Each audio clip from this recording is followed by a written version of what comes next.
Recently, a company called Flowcast did a study of small accounting firm employees.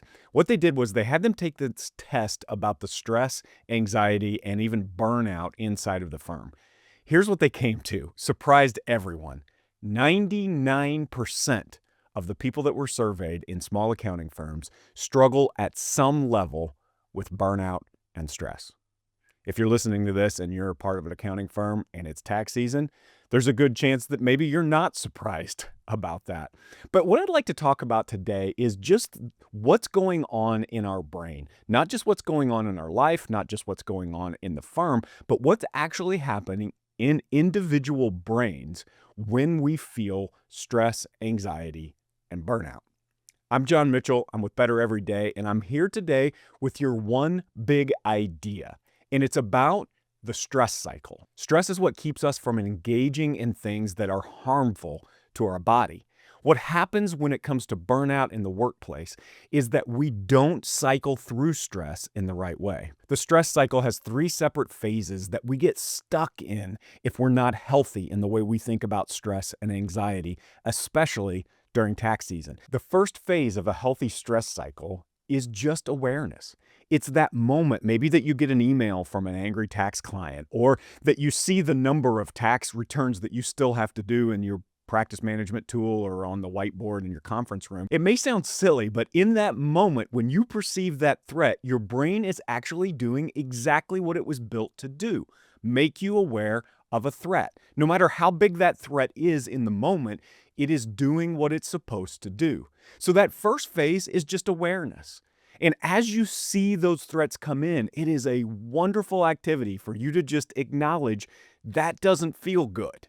There is something about that email, there is something about that number, there is something about this moment that doesn't feel safe. And it is okay and actually healthy for you to acknowledge that.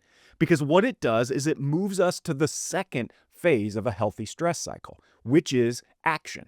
As your brain makes you aware of the stress, it's going to trigger fight, flight, or freeze.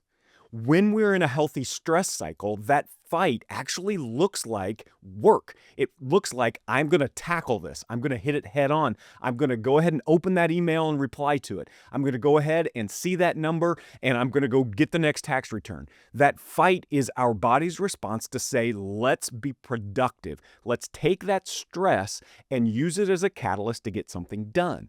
Now, we can also, especially if we're not cycling through stress in the right way, we can get into a fight, flight, or freeze mode that isn't healthy. Fight might look like an argument with a coworker.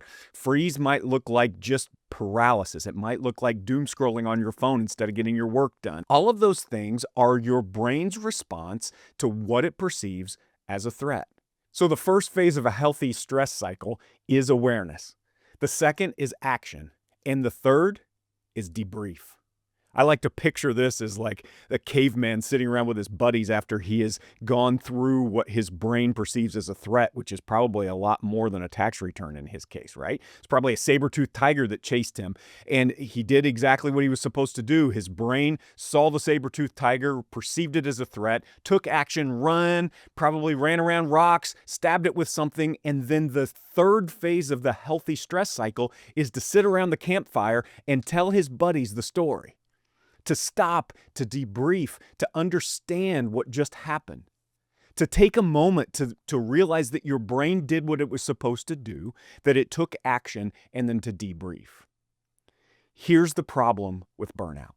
It doesn't happen in the first phase. It happens when we get stuck in the second phase. When we perceive a threat, we take action, and instead of debriefing on the threats that we've had for the day, we go right back and get another threat. Here's what it looks like in an accounting firm. You grab a 1040 and you work all day long. Maybe you grab a couple business returns and you've done 6, 8, 10, and it's 6 o'clock at night, and you go to McDonald's and you get a value meal number 2 supersized with the Diet Coke, and you go back to the office at 6:30, 7 o'clock, and you grab another tax return. And you do them until your brain perceives the threat and there is no more brain activity left. You are just exhausted. So you go home, you lay in bed, and then you get up and you do it again tomorrow morning, and you never get to the debrief phase of a healthy stress cycle.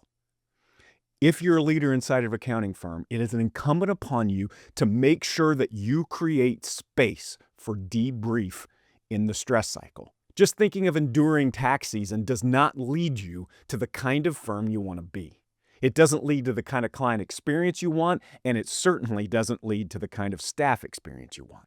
When we acknowledge that stress is actually a healthy response to danger, we can put it in perspective. We can say, how much danger am I really in? What's at stake here? I am going to get the work done. I'm going to take action, but then we need to debrief. We need to be able to go home. We need to go tell our spouse. We need to go tell our friends. We need to go sit at the bar and have a drink and tell the bartender what a terrible day we had. We need moments to tell stories. We need moments to debrief the saber-toothed tiger chasing us around the rock. Then, and only then, can we start the stress cycle over the next day. This is why weekends are so important. This is why vacations are so important. This is why days off are so important. They aren't just about getting more energy to do it again. They are about creating healthy cycles in the way we deal with the stress in our lives. Your one big idea is to find opportunities in your firm. Maybe that's Friday afternoons. Every Friday, you buy lunch for the staff and you sit around and they tell the stories, the war stories from the week. And you acknowledge that this is tough and that your brain is doing what it's supposed to do and that stress is real, but that we can cycle through it together. Find ways to create that opportunity inside the firm and then kick your staff out of the firm in the evenings and on the weekends.